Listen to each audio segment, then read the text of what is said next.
IL Cafe. We have you covered.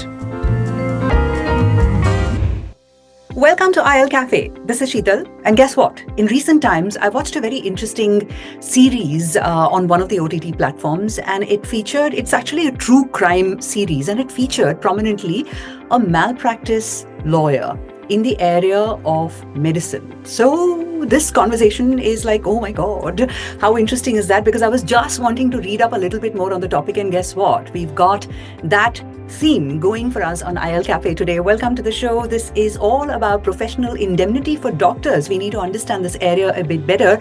And joining us today is an expert from ICICI Lombard who will add so much more to this conversation, and I'm sure make us a little bit more aware about this area. Rohit Ranjan is here. He's DVP Underwriting Liability. Thank you so much, Rohit, and welcome to IL Cafe. How are you? I'm fine, Sheetal. Thank you. And it's always a pleasure to be a part of these kind of discussion, especially a very relevant topic, which is professional indemnity for doctors. But before we dive into the actual questions of the contours of the subject, you would have also come across some real life examples in your experience, Rohit, that help us understand why this topic is important. I came across it in a series on Netflix, but I'm sure yours are more real than that. Yeah, so I'll share a story with you, Sheetal. This goes back to the COVID period.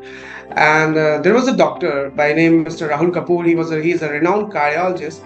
And in the midst of pandemic, he faced a challenging case wherein he was alleged by a patient of a misdiagnosis, which has led to certain complication.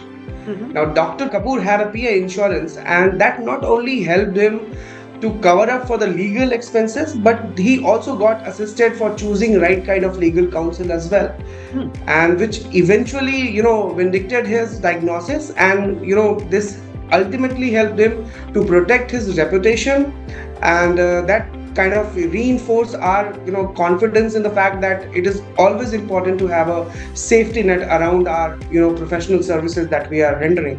What are, Rohit, some of those key considerations for determining the sum insured or the limit of indemnity? Help us to understand this. The sum insured is a factor which gets determined by various underlying factors, which includes your specialization, what field you are specialized in. A cardiologist can be a different exposure than pediatrics, where your services are getting offered. A tier 2 or tier 3 cities is generally considered a lower kind of risk than a tier 1 cities. Mm-hmm. And the type of services that you are offering, what kind of specialization you have, what kind of machines you have, what kind of procedure you are going to implement.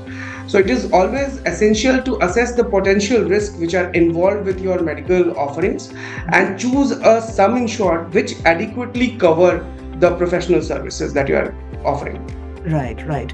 So that answered another question has popped up in my head, right? In terms of the legal defense aspect of things, how does, this PI insurance handle situations where there are multiple parties involved? For example, there's a medical team working on a very complex case. So how does PI insurance cover this area? So, Sheetal, it's a very fantastic question, I must say, and this keeps on coming to us, when we talk to the consultants, when we talk to the client directly. And in fact, we had a case wherein a surgical team was involved in a very complicated procedure, and the complication start manifesting after surgery. And the patient family filed a claim implicating the entire member of the surgery team. And in such situation, PI insurance not only ensure legal representation for each member, recognizing their individual contributions. So whatever they were, doing, probably somebody was providing anesthesia, somebody was just a nursing staff. So based on their role and responsibilities, this policy provided coverage to them.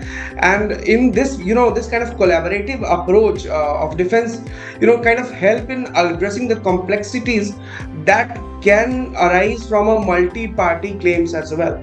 Interesting, because that whole thing, right, when you're in an OT, for example, it's not just a one-man show or a one-woman show that is, responsible for your well-being over there. So interesting to understand this.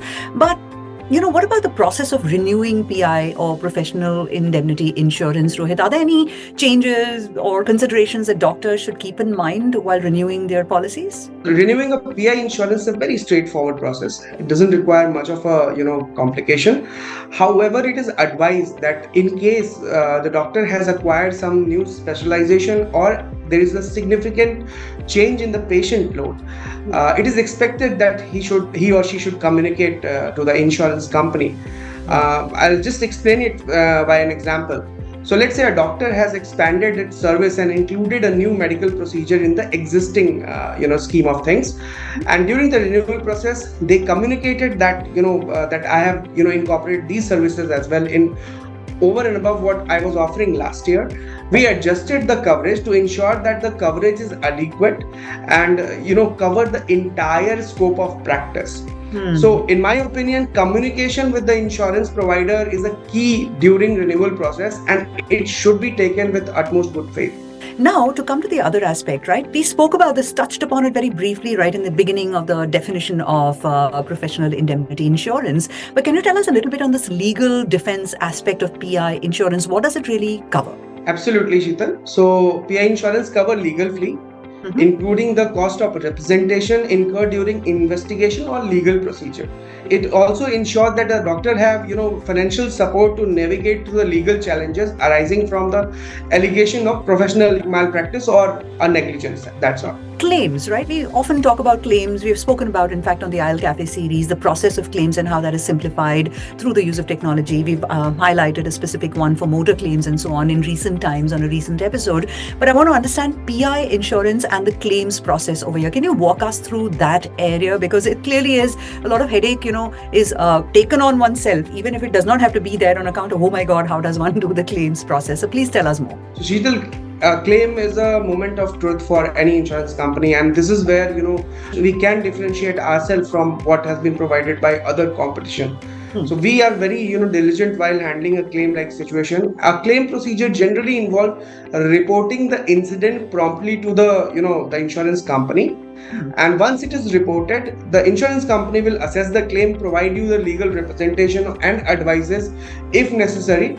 And if at all there is a cost which is associated with the claim, shall be borne by the insurance company. It also includes all the components which are kind of a settlement or award in nature.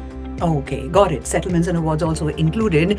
Now to come to a question that I think I should have asked you right in the beginning, but I feel better late than never. Do physicians or healthcare professionals have to go through any specific kind of training or obtain some kind of certification or have some number of years of service, etc., to qualify for a professional indemnity insurance coverage? Do you have any such things? Sheetal, no, it is not required. Generally, any qualified medical professional who is having a valid license to practice in Indian soil can apply for a PI insurance policy. And any kind of specific training or certification beyond the standard, medical qualification is not a prerequisite to buy an insurance policy. You can go ahead with the basics as well. Like if you're an MBBS, you can buy a policy along with other, qualifications. To zoom out of the conversation a little bit, when I came here, like I said, this is a totally different topic for me, and there's a lot of curiosity. In fact, I would imagine there's also a lot of lack of awareness around the availability of such a coverage, professional indemnity insurance. How has this landscape, in your experience, Rohit, evolved over a period of time, especially in responses to challenges like we face, like in the pandemic, for example? How have you seen the space grow? So surely, Sheetal, the pandemic has heightened, the awareness and vulnerabilities faced by healthcare professionals.